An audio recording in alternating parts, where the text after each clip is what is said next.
Hi guys, a very good morning to all of you.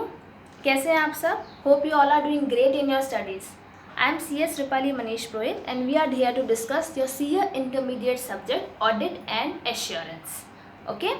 I know ये subject आप लोगों को बहुत बोर लगता है, आपको लगता है थ्योरेटिकल है, कैसे पढ़ें, क्या करें, कैसे लर्न करें। बट गाइस, हम लोग इस पेपर को एग्जाम्पल्स के थ्रू प्रैक्टिकल वे में पढ़ने वाले हैं, आपकी डे टू डे लाइफ से कनेक्ट करके। And believe me guys, you are surely gonna enjoy this subject and you surely gonna love this subject. Okay? चलिए, before starting our discussion, I just want to ask you guys a one simple question. What is an audit? आपने बहुत बार सुना है ये word, audit होती है, audit companies की audit होती है, अलग अलग एंटिटीज़ की ऑडिट होती है। तो ऑडिट होता क्या है? अगर हम नॉर्मल प्लेन मीनिंग देखें गाइस ऑडिट का, तो हम कह सकते हैं कि ऑडिट का मतलब ये होता है कि हम देख रहे हैं whether the financial statements are showing true and fair view. True and fair view का मतलब होता है रिलायबल। क्या फाइनेंशियल स्टेटमेंट्स रिलायबल हैं या नहीं? जो फाइनेंशियल स्टेटमेंट के यूज़र्स होते हैं उनको ये जानना बहुत ज़रूरी होता है कि जिन पे हम अपना डिसीज़न लेने वाले हैं वो फाइनेंशियल स्टेटमेंट रिलायबल हैं या नहीं हैं। ओके, चलिए, now we gonna discuss the definition given in your ICAI module. बहुत बोर लग रही होगी आपको, मुझे पता है, आप लोगों ने पढ़ने की कोशिश भी की होगी, बट अब भी हम उस डेफिनेशन को अच्छे से डिस्कस करेंगे, लर्न करेंगे और वर्ड बाय वर्ड इंटरप्रेट करेंगे। ओके, चलिए, मैं आपको पहले डेफिनेशन बताती हूँ क्या है आपके मॉड्यूल में जो दी हुई है। An audit is an independent examination of financial information of any entity, whether profit oriented or not, irrespective of its size and legal form, when such an examination is conducted with a view to express an opinion thereon. Guys, if you're gonna write this this definition in your exam ना, your examiner is gonna super impress, बहुत impress हो जाएगा वो। Okay, क्योंकि number भी तो लाने हैं हमें एग्जाम में, एंड डेफिनेशन तो लिखनी पड़ेगी। चलिए, अब हम इस डेफिनेशन को डिस्कस करते हैं और बिलीव मी गाइस, अभी लर्न होगी आप लोगों को ये डेफिनेशन। चलिए, N audit is an independent examination of financial information of any entity, whether profit oriented or not, irrespective of its size and legal form, when such an examination is conducted with a view to express an opinion thereon. ठीक है, देखिए हम discuss करते हैं इसको word by word. An audit is an independent examination. Here the word independent means unbiased. Independence का अगर हम लिटरल मीनिंग देखें गाइस तो क्या होता है? There should be no biasness, one should be unbiased. तो while doing the audit, auditor should be independent. That is, he should not be affected by whether fear factor or favor factor. अब ये fear factor और favor factor क्या होता है ma'am? देखिए, मैं आपकी कंपनी की ऑडिट करने के लिए आई या मैं आपकी एंटिटी की ऑडिट करने के लिए आती हूँ।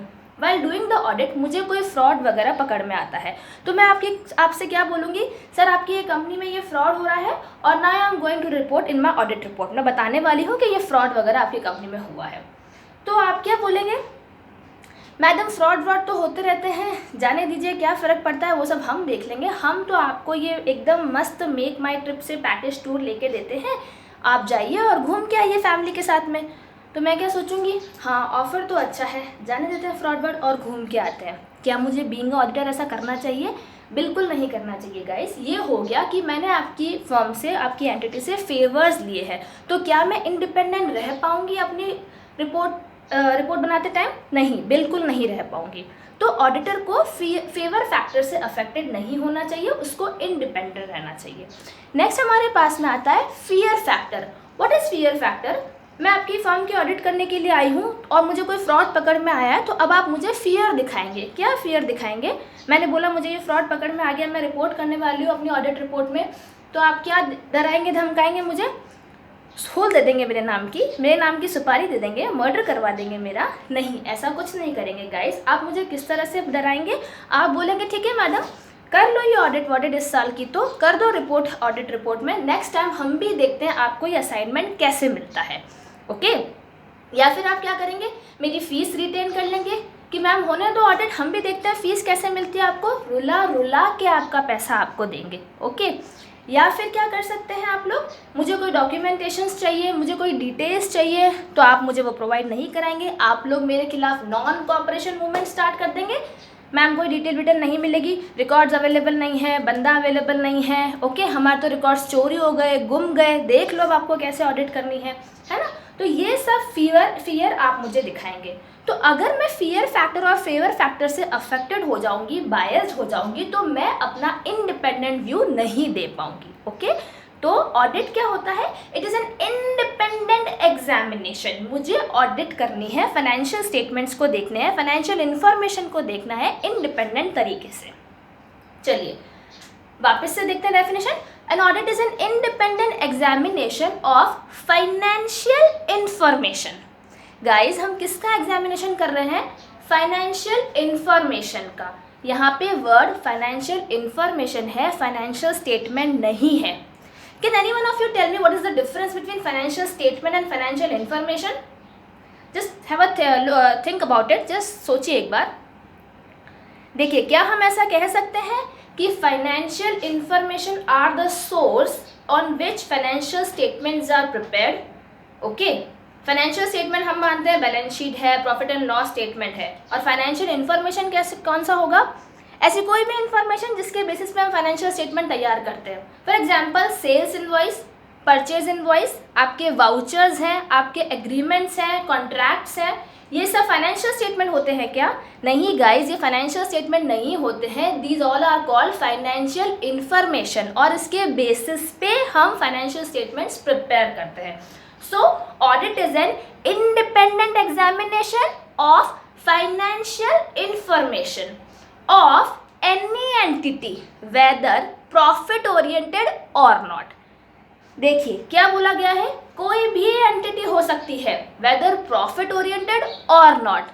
लॉ में कुछ याद आ रहा है? लॉ का कुछ प्रॉफिट ओरिएंटेड और नॉट मतलब जो प्रॉफिट कमाने के लिए नहीं, that is non profit organisation, और we can say section 8 company.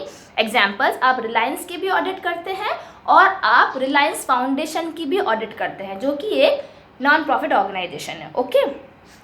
चलिए, irrespective of its size and legal form. अब इर्रेस्पेक्टिव ऑफ इट्स साइज का मतलब क्या हुआ? आपकी एंटिटी कैसी भी हो सकती है, ओपीसी भी हो सकती है और लिस्टेड कंपनी भी हो सकती है।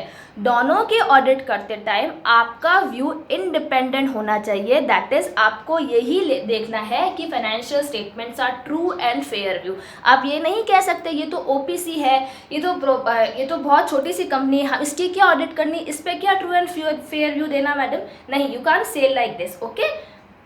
तो audit is an independent examination of financial information of any entity whether profit oriented or not, irrespective of its size or legal form। legal form मतलब it can be a partnership firm, it can be trust, it can be HUF, AOP, BOI, person का definition जो हम पढ़ते हैं, okay.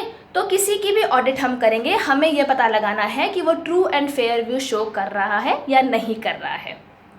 चलिए इतना याद हो गया, एक बार रिवाइज करते हैं। An audit is an independent examination of financial information of any entity whether profit oriented or not, irrespective of its size and legal form, when such an examination is conducted. कौन सा examination guys? Independent examination is conducted with a view to express an opinion thereon। क्या opinion express करना है हमको? कि वो true और fair है या नहीं है, ओके। समझ आ गई guys definition? Let's have a revision of it. N audit is an independent examination of financial information of any entity whether profit oriented or not, irrespective of its size and legal form, when such an examination is conducted with a view to express an opinion thereon। Okay guys, चलिए